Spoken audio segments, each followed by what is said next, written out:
সারা বছর শীতকালের জন্য অপেক্ষা করে থাকি, কখন দাম কমবে, কখন এই রেসিপিটা আমি বানিয়ে সারা বছরের জন্য সংরক্ষণ করব।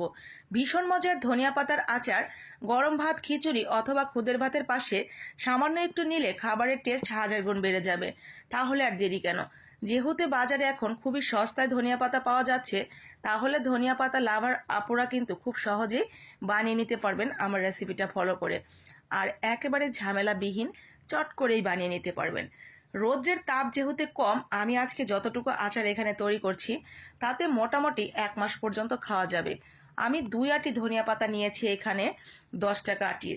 তো 20 টাকার ধনিয়া পাতা দিয়েই কিন্তু 1 মাসের আচার বানিয়ে নিয়েছি। যেহেতু এই আচারগুলো রোদে দিয়ে সংরক্ষণ করতে হয়, এজন্য আমি আজকে অল্প করে তৈরি করব। যখন অনেক বেশি রোদ উঠবে ঠিক তখন বানিয়ে নিব আর একটু বেশি করে। তো আমি আজকে 2 আঁটি দিয়েই বানাবো।